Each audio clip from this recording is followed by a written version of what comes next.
दोस्तों, जब 250 साल बाद महाकुंभ में एक श्रापित मंदिर के ताले खोले गए, फिर वहां पर जो हुआ और जब वो नज़ारा सबके सामने आया, उसे देखकर वहां उपस्थित लोगों के पैरों तले से जमीन ही खिसक गई। दोस्तों, आगे बढ़ने से पहले वीडियो को लाइक करके कमेंट बॉक्स में हर हर महादेव जरूर लिखें। इस सदी का महाकुंभ जो प्रयागराज में 144 साल बाद लगने वाला पूर्ण महाकुंभ है, धार्मिक मान्यता है। इस महाकुंभ के दौरान जो संगम में स्नान करता है, श्रद्धा की डुबकी लगाता है, उसके सारे पाप धुल जाते हैं और भगवान शिव स्वयं उसकी मुक्ति का मार्ग बताते हैं। जीवन की सारी समस्याएं हल हो जाती हैं और मृत्यु के बाद मोक्ष की प्राप्ति होती है। लेकिन इस कलयुग के दौर में लोगों की सोच बहुत बदल गई है, लेकिन फिर भी आज के दौर में बहुत से युवा महाकुंभ में शामिल हो रहे हैं।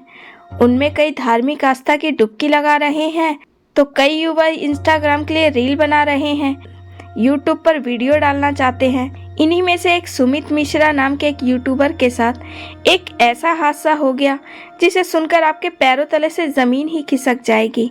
और इस घटना को सुनने के बाद ये भी समझ में आ जाएगा कि हमें जाने अनजाने में कभी भी सनातन धर्म की शक्ति के साथ छेड़छाड़ नहीं करनी चाहिए। अपने सनातन धर्म का मजाक नहीं उड़ाना चाहिए।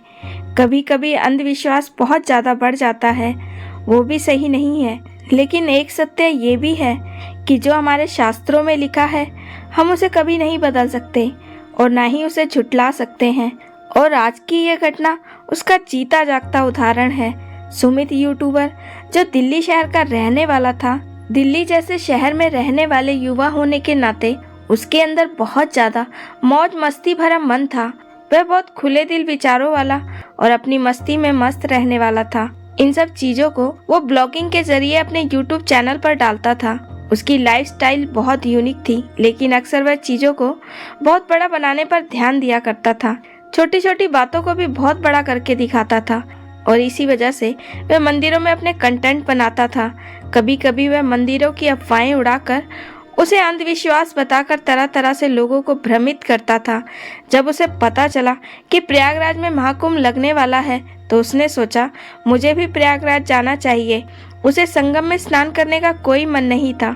वो तो बस साधु बाबाओं का वीडियो बनाना चाहता था ताकि वह भी लोकप्रिय हो सके। वह एक बहुत बड़े सच को सामने लाना चाहता था जिसे कोई ना जानता हो। लेकिन प्रयागराज में इस तरह से उसका जाना उसकी जिंदगी के लिए बहुत बड़ा खतरा बन जाएगा।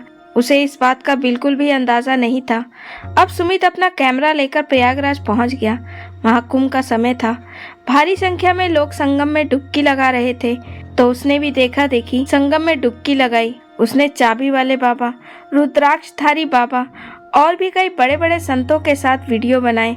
तभी उसे वहां पर एक ऐसे साधु महाराज भी दिखाई दिए जिन्होंने अपने एक हाथ को पिछले 12 सालों से ऊपर किया हुआ था। लेकिन वे लोग जब उन बाबा का इंटरव्यू लेने पहुंचे, तो बाबा को उसके सवाल सुनकर क्रोध आ गया। यूट्यूबर उनके साथ बहुत मजाक मस्ती कर दिया। तब बाबा ने सुमित के सवालों का जवाब नहीं दिया, बल्कि उनके बीच में हाथापाई हो जाती है। लेकिन अभी भी सुमित अलग अलग तरह से महाकुंभ को बदनाम कर रहा था और जो लोग वहां पर अधर्म कर रहे थे उनका साथ दे रहा था। क्या ऐसे इंसान को सबक नहीं मिलना चाहिए? सुमित के साथ एक ऐसी घटना हुई जिसे सुनकर आपको भी लगेगा कि हमें कभी भी सनातन धर्म को चुनौती नहीं देनी चाहिए। महाकुंभ प्रयागराज में लाखों की तादाद में मंदिर हैं। इन मंदिरों के अंदर कई अलग अलग देवी देवताओं की मूर्तियां हैं।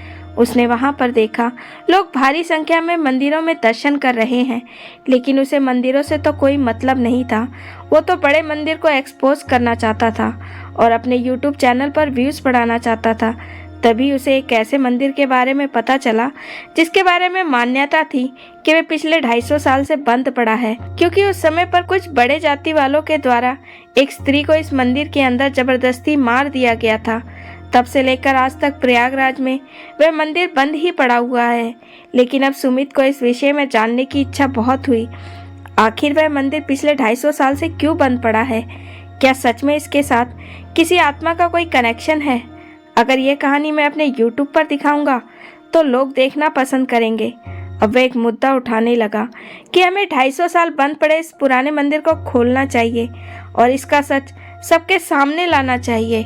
उस दिन उसने कुछ 100-150 लोगों को एक साथ इकट्ठा कर लिया और नारेबाजी करने लगा। हर मंदिर को खुलने का अधिकार है, इसके अंदर भी जो देवी देवता हैं उनकी भी पूजा होनी चाहिए। सब लोग सुमित का समर्थन कर रहे हैं, लेकिन वहाँ के आसपास के मंदिर के पुजारियों का कहना था कि ये एक श्रापित मंदिर है। यहाँ पर एक स्त्री की हत्या हुई थी, जिसके बाद इस मंदिर को कभी नहीं खोला गया। अगर तुम इस मंदिर को खोलोगे तो ये बहुत बड़ा अपशकुन होने का संकेत है। लेकिन फिर भी भीड़ के पूरे जत्थे ने जबरदस्ती दिखाई और 250 साल बंद पड़े इस मंदिर के ताले को सुमित ने तोड़ दिया। जब वे लोग इस मंदिर के अंदर गए तो वहाँ का नज़ारा बहुत चौंकाने वाला था, क्योंकि इस मंदिर के अंदर बिल्कुल भी गंदगी नहीं थी। ऐसा लग रहा था मानो रोज कोई ना कोई इस मंदिर के अंदर सफाई करता है, भगवान की पूजा करता है। उस मंदिर के अंदर एक शिवलिंग स्थापित था, उसके ऊपर एक पुष्प चढ़ा हुआ था, लेकिन यह किसी को नहीं पता था कि यह पुष्प किसने चढ़ाया है। और ये तो 250 साल से बंद पड़ा है, और इतने पुराने मंदिर के अंदर इतनी साफ सफाई कैसे हुई? सब लोग बहुत हैरान थे।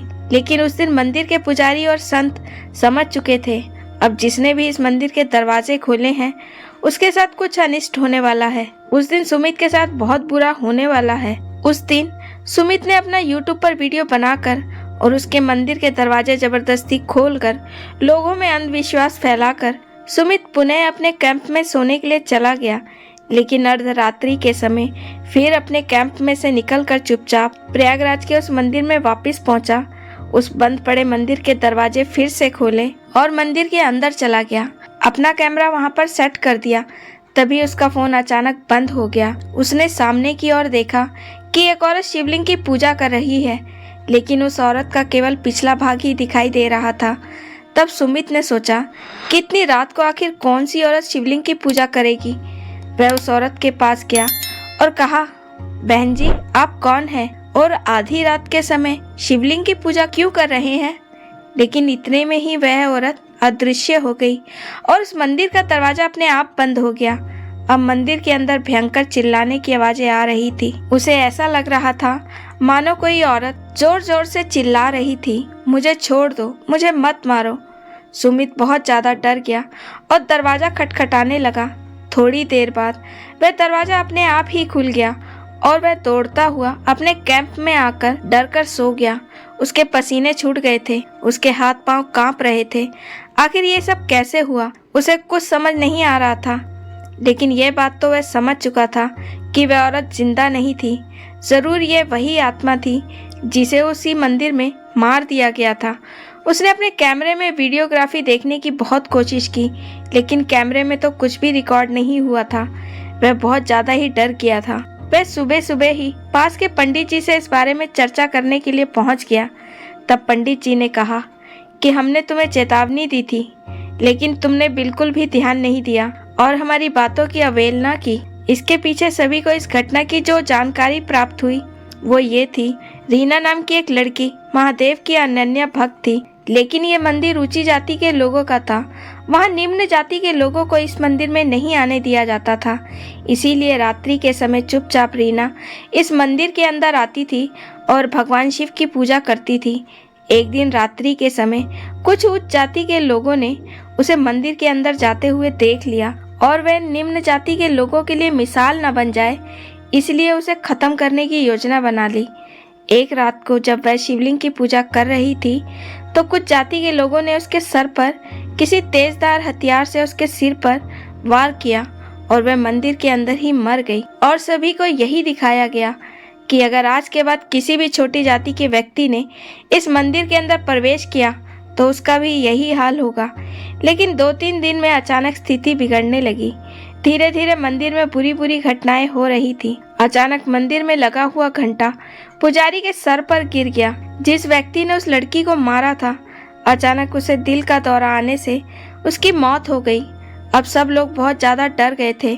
इस मंदिर में जाने के लिए कोई तैयार नहीं था और फिर इस मंदिर को श्रापित मानकर इसमें हमेशा के लिए ताला लगा दिया गया। लेकिन तुमने जो आज गलती की है उसी वजह से ये मंदिर खुल गया है। तभी वहाँ से एक बहुत सिद्ध साधु महात्मा गुजर रहे थे।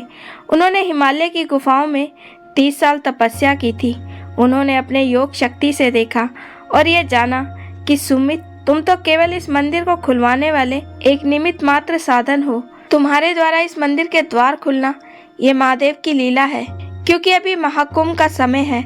इस दौरान महाकुंभ में देवी देवता, प्रेत, भूत, आत्मा, पूर्वज सब लोग शामिल होते हैं और अपनी मुक्ति का मार्ग तय करते हैं। एक समय पर इस मंदिर के अंदर एक लड़की की हत्या की गई थी, लेकिन पिछले 250 साल से उसकी आत्मा इसी मंदिर के अंदर भटक रही थी। इस महाकुंभ के माध्यम से उसे मुक्ति का मार्ग मिल सकता था, लेकिन वह बाहर नहीं आ रही थी। 250 साल बाद तुमने इस मंदिर का ताला तोड़ा है और अब उस आत्मा की मुक्ति का मार्ग प्रशस्त हो गया है। अगर इस महाकुंभ की हवा से छू भी गई तो भी भगवान शिव उसे मुक्त कर देंगे। यह हमारे लिए ही नहीं, सबके लिए अच्छा है। अब तो उस मंदिर में साफ सफाई होनी चाहिए और पूजा पाठ की व्यवस्था करवानी चाहिए। इस घटना के बाद उस मंदिर में फिर से पूजा अर्चना हुई और रीना की आत्मा को महाकुंभ के पावन अवसर में मुक्ति मिल गई। वास्तव में सुमित को इस बारे में समझ आ गया था। जाने अनजाने में उसने सनातन धर्म की शक्ति का अनादर कर दिया था, जो कि उसे नहीं करना चाहिए था। उसे इस बात का एहसास हुआ, जिसके बाद वो हमेशा हमेशा के लिए भगवान शिव का बनकर रह गया, क्योंकि उसने भगवान की न्याय व्यवस्था को अपनी आंखों से देखा था, परखा था। उसने प्रयागराज में हुए उस चमत्कार को अपनी आंखों से साक्षात देखा था। अब वह जिंदगी में कभी भी अंधविश्वास फैलाने का काम नहीं करता और अपने YouTube के माध्यम से वह लोगों को अच्छी सलाह और सीख दिया करता है।